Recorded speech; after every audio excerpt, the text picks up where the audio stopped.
Salam saudaraku yang terkasih, selamat berjumpa dengan saya di channel ini dan saya harapkan Anda semua mengalami berkat Tuhan, kasih karunia Tuhan, damai sejahtera dari Tuhan. Anda yang sakit akan disembuhkan oleh Tuhan, Anda yang lemah akan dikuatkan, Anda yang mempunyai masalah akan diberi jalan keluar oleh Tuhan, Anda yang kekurangan akan dicukupkan oleh Tuhan. Amin, amin, amin. Oke, pada kesempatan ini saya ingin memposting tentang kesaksian daripada seorang hamba Tuhan, Pendeta Debbie Basir, di mana dia menceritakan tentang kesaksiannya, di mana saudaranya itu bisa percaya kepada Tuhan Yesus. Ya, bagaimana kisah daripada saudara dari Pendeta Debbie Basir bisa percaya Yesus? Mari kita akan saksikan bersama-sama. Adik saya, dia dulu Muslim, waktu saya jadi Kristen dia marah, saudara. Ya, dia juga waktu itu sempat ngomong, saya bunuh kamu kalau ketemu kamu. Akhirnya dia jadi Kristen, dia percaya Yesus waktu kerusuhan di Poso. Dia berjumpa dengan Tuhan Yesus secara pribadi ketika kerusuhan itu, karena dia lari di atas gunung 3 hari nggak makan. Dan di situ dia bilang, kematian di depan mata saya. Jadi dia berdoa, Tuhan, siapa Tuhan yang benar itu? Tunjukkan kepada saya. Dan akhirnya di tengah orang bunuh-bunuhan, Tuhan bilang sama dia, waktu itu dia dengar satu suara yang berkata, kamu turun dari atas gunung ini dan kamu akan mengenal siapa Tuhan yang benar. Dia turun, saudara, orang lagi dibantai-bantai. Dia datang di tengah mereka tapi gak ada satu orang pun yang lihat dia. Dia makan di tengah mereka tapi gak ada satu pun yang mengenali dia. Akhirnya ya disitulah pengalaman pribadi demi pengalaman pribadi dia alami. Ketika itu akhirnya dia bisa pulang ke desa, istrinya itu bidan di desa, istrinya sudah gila karena dengar adik saya sudah dibunuh. Dengarnya adik saya sudah mati di tengah kerusuhan. Istrinya gila, lalu di satu sore, bayangkan adik saya bilang dia tidur tengah malam, tiba-tiba rasa ada orang di atasnya dia buka mata, istrinya udah pegang pisau mau tikam dia. Tiba-tiba depresi karena dengar suaminya mati kan. Baru mengalami begitu di Poso, pulang lihat istri gila itu tekanannya kayak apa, saudara. Tapi tiba-tiba satu sore ada pendeta lewat, dia bilang, ada orang sakit di rumah ini. Adik saya bilang, ada Pak, istri saya. Kalau kamu percaya Yesus sanggup menyembuhkan, saya akan berdoa. Kamu percaya nggak Yesus sanggup menyembuhkan? Adik saya bilang, saya nggak ada pilihan. Ya pokoknya kalau siapa yang bisa menyembuhkan ya udah saya percaya. Jadi dia jawab, percaya Pak. Waktu itu ada banyak orang tetangga-tetangga di situ nonton istrinya gila karena nggak ada tontonan di desa, jadi orang gila ditonton.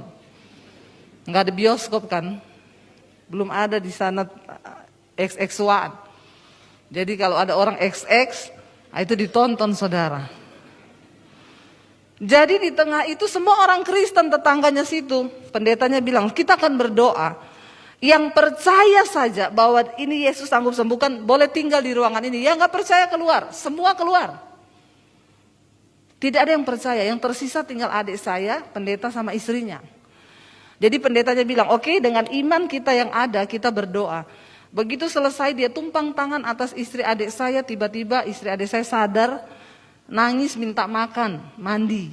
Disembuhkan Tuhan saat itu juga.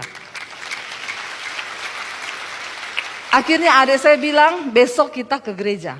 Saya mau dibaptis. Saya mau menyerahkan hidup saya sama Tuhan Yesus. Datang ke gereja dibaptis. Adik saya itu badannya tatoan, saudara. Dulu duduknya di terminal, berantem. Kalau berantem bawa parang, pokoknya segala macam lah dia lakukan. Tapi ketika dia dibaptis, dia bilang, Deb, begitu masuk baptisan keluar, rokok berhenti, minum berhenti, mabok berhenti, judi berhenti, semua berhenti. Tuhan ubahkan dia saat itu juga. Lalu dia mulai bersaksi, saudara, kepada teman-temannya. Dia bersaksi tentang Yesus kepada teman-teman yang Kristen yang dulu ngajak dia mabok. Jadi ternyata kita ini harus menginjil bukan cuma kepada orang yang belum kenal Yesus. Orang Kristen sendiri banyak yang perlu diinjili. Lalu akhirnya adik saya menerima Tuhan Yesus. Nah dia bersaksi, satu kali dia itu kehabisan beras. Karena waktu itu papi saya kepala kantor, papi saya bilang, kalau kamu tinggalkan Yesus, ganti KTP-mu, saya kasih jatah kamu diangkat jadi pegawai negeri. Ada 2 jatah waktu itu, adik saya bilang tidak. Saya tidak mau menyangkal Yesus apapun resikonya. Karena Tuhan yang sudah menyelamatkan saya. Akhirnya papi saya tidak kasih dia, dikasih ke orang lain jatah itu. Lalu adik saya jadi tukang ojek untuk bisa menghidupi dirinya. Dia datang ke gereja kecil di desa itu, dia bilang, Pak, saya mau melamar melayani Tuhan di sini. Bapak pendetanya tanya, melayani di bidang apa? Musik kita sudah punya. Enggak Pak, saya mau melayani jadi cleaning service. Cuma itu yang saya bisa lakukan. Pendetanya bilang gini, tapi saya nggak bisa bayar kamu. Enggak Pak, Bapak enggak perlu bayar saya. Tuhan Yesus, saya utang sama Tuhan itu sudah terlalu banyak. Saya mau melayani Pak di sini jadi cleaning service, enggak usah dibayar. Lalu dia sambil tarik ojek saudara, satu kali dia kehabisan beras. Anaknya masih baby, dia berdoa, Tuhan, aku tahu Engkau Tuhan yang sanggup mencukupi kebutuhanku dan Engkau tidak akan permalukan karena saya tidak akan meminta-minta kepada siapapun. Jam 3 pagi ada orang ketok pintu rumahnya saudara. Dia buka nggak ada orang, udah ada beras 1 karung di depan pintu. Dan itu Tuhan. Dia kaget, dia bilang, Dad, Tuhan itu benar-benar hidup. Iya, kita tidak perlu khawatir. Sebab khawatir tidak menambah apapun, sebaliknya percaya itu akan membangkitkan iman. Enggak tahu siapa yang antar, tapi pasti Tuhan yang turut bekerja. Bukan jatuh dari sorga yang pasti. Pintu rumahnya saudara, dia buka nggak ada orang, udah ada beras 1 karung di depan pintu. Dan itu Tuhan. Dia kaget, dia bilang, Dad, Tuhan itu benar-benar hidup. Iya, kita tidak perlu khawatir.